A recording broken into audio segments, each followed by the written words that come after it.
Good morning, children. Welcome back to our Google Classroom. Today, we can discuss the first chapter in our supplementary textbook, It So Happened. The name of the chapter is How the Camel Got His Hump. It is written by the famous Indian born English author Rudyard Kipling. It is taken from his collection Just So Stories. I believe all of you are familiar with his children's classic, The Jungle Book. Yes, he is the man behind the famous character Mowgli. In our chapter, the author brings out the theme of laziness and it makes the reader understand the importance of hard work. The story is set in a desert. The main characters of the story are a camel, a horse, an ox, a dog, a man, and a jinn. Do you know how the camel got his hump? Let's find it out. How the camel got his hump. The story is set in Arabia. The world had just begun. Animals were working for man. There was a camel who lived in the middle of the desert because he didn't want to work. He ate sticks and thorns and prickles. Prickles means a small short point on a stem or a leaf. And when anybody spoke to him, he said humph and nothing more. On one Monday morning, the horse came to the camel with a saddle on his back. Saddle means a seat for a rider. And he said to the camel to come out and trot like the rest of them. The camel said humph. So the horse went away and told the man. Then the dog came to the camel with a stick in his mouth and said to come out and fetch and carry like the rest of them. The camel replied, humph, and the dog went away and told the man. After that, the ox came to him with a yoke on his neck and said to come out and plough like the rest of them. Then also the camel replied, humph. So the ox also went away and told the man.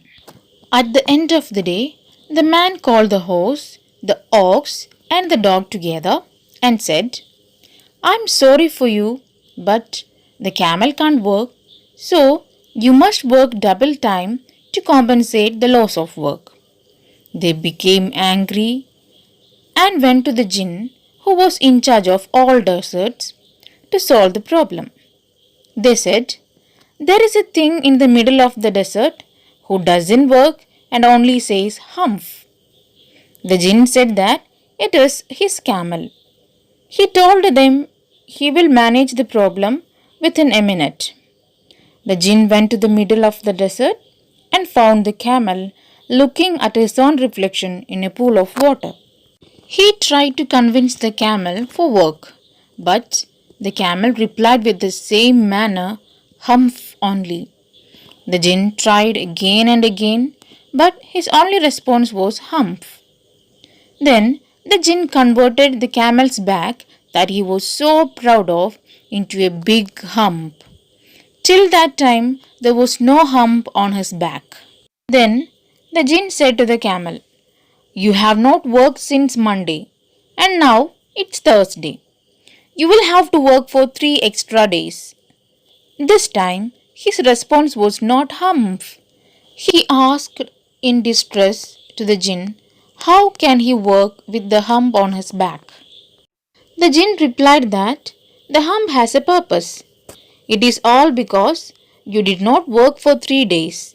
Now, with the help of this hump, you will be able to work for 3 days without eating.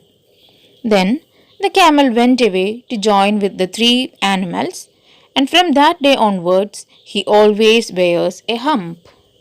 That's how the camel got a hump. This is the story. Moral of the story. Nothing can be achieved by sitting idle and wasting time. We should finish our work on time, otherwise, we will regret and we would have to pay for that. No one like a person who do not do any work. So dear children, work hard then success will be yours. A YouTube URL is attached related to this topic. Watch it. Learn the notes attached. A test paper is also added. Submit your answers as soon as possible. We can meet in the next class with a new topic. Thank you.